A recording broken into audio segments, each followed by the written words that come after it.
Hey there, welcome to the Virtual Electrician, TVE, your one-stop shop for do-it-yourself electrical help.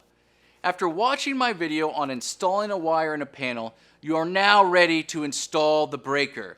Remember, the bus bar and everything connected to the bus bar is energized. So to be safe, your best chance of not getting shocked is to turn the main breaker off. Once you do this, the bus bar will be de-energized. However, you'll be left in the dark. Make sure you have a headlamp or some sort of battery-operated light so that you can see what you're doing. Let's go ahead and turn the main breaker off.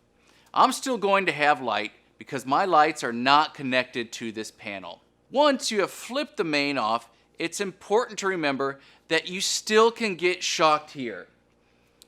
We can't go throwing around wires. The two hots coming into your panel that are connected to the main breaker are still energized.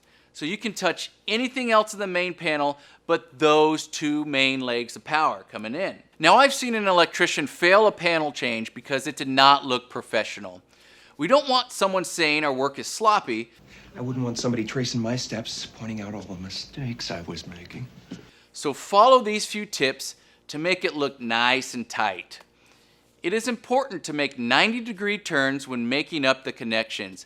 It gives you that nice professional look. And just like anything you wire up, you want to connect the ground first, then the neutral, and lastly, the hot. All you do is take your screwdriver and bend the wire around it to get your 90-degree bend.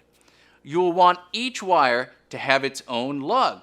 Inspectors don't like to see two wires under the same lug, especially not a ground and neutral together, because if that lug loosens up and you have your ground and neutral under the same lug, then you've completely lost any path back to the panel to complete the circuit.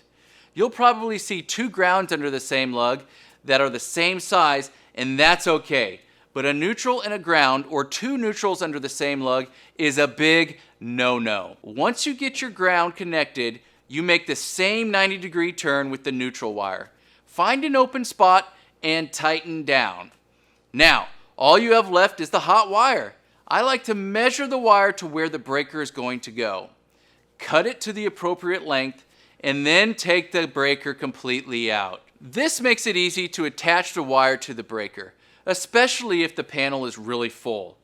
If it's full, you may be fighting to get it on the breaker. Plus, you can't see the breaker screw very well, and sometimes you think you have it tightened down, but you really don't. Take it off, tighten the screw, and snap it back in place. Voila! Now you're ready to turn back on the main breaker. Check out our other videos on installing breakers. Don't forget to like and subscribe to our page for more videos.